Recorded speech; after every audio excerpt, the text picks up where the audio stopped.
पाकिस्तानी सियासत पर असर की बात हो तो मेरे ख्याल में कि मौलाना साहब का जो धरना है वो हमें एक कड़ी जो नज़र आ रही है 2013 से एक जो सिलसिला शुरू हुआ था ताहिरुल क़ादरी के धरने से, उसके बाद ताहिरुल क़ादरी और इमरान ख़ान के धरने तक, और अब मौलाना फजल रहमान के धरने तक। हम बीच में तहरीक लब्बैक पाकिस्तान और सुन्नी तहरीक ने भी अपने अपने धरने और एहतजाज भी किए थे। डी चौक तक सी सब ये लोग पहुंच चुके थे। मौलाना साहब अभी तक डी चौक नहीं पहुंचे, और जो पिछले गुज़िश्ता 5 दिन में उनका जो नज़र आता जो टोन है वो थोड़ा सा कम सख्त भी नज़र आता है। 4 नवंबर को उन्होंने जो तकरीर की थी उसमें भी उनकी अपनी तकरीर में नरमी नज़र आ रही थी।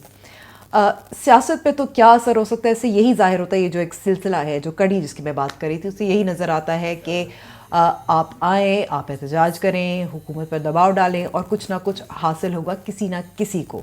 हमेशा बाद में ही मालूम होता है कि किसको क्या हासिल हो रहा है। अब देखें जो ताज बिरादरी जिसने अपने एहतजाज किया था उनको कुछ हासिल हो गया, नरमी नज़र आई थी जो FPR की तरफ से, हुकूमत की जानिब से टैक्स की मद में, और जो CNIC के हवाले से एक जो शर्त रखी गई थी उसके हवाले से उनको भी कुछ मिल गया।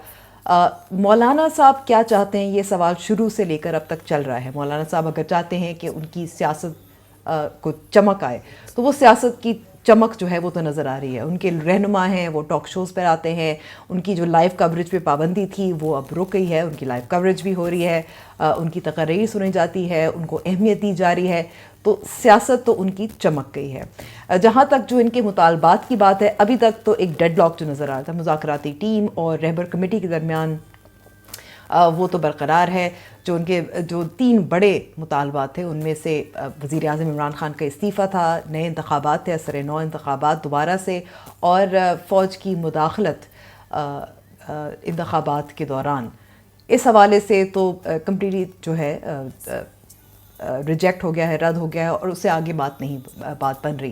लेकिन बहुत सारी चीज़ें होती हैं, बहुत सारे मुतालबात या ख्वाहिशात होती हैं जो पसे पर्दा रहती हैं और वो हमें बाद में पता चलती हैं।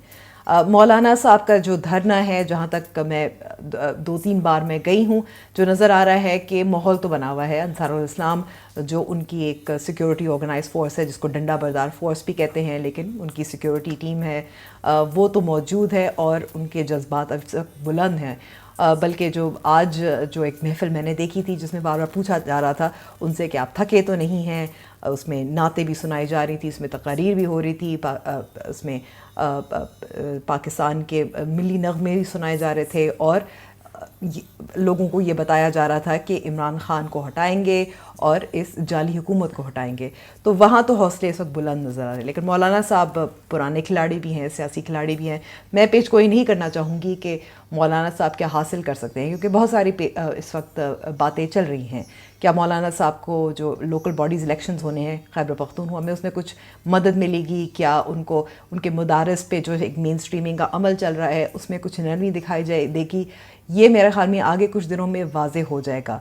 क्या हुकूमत को भी कुछ फेस सेविंग भी चाहिए होगी? हुकूमत ये कहती है कि हम सियासी तौर पर उनको इंगेज भी कर रहे हैं और साथ साथ हमने मुज़ाकराती टीम भी बनाई हुई है, लेकिन मुज़ाकराती टीम के जो असल इस वक्त जो निगोशिएटर्स नज़र आ रहे हैं वो अब चौधरी बिरादरान हैं, परवेज़ इलाही साहब हैं, चौधरी शुजात हैं।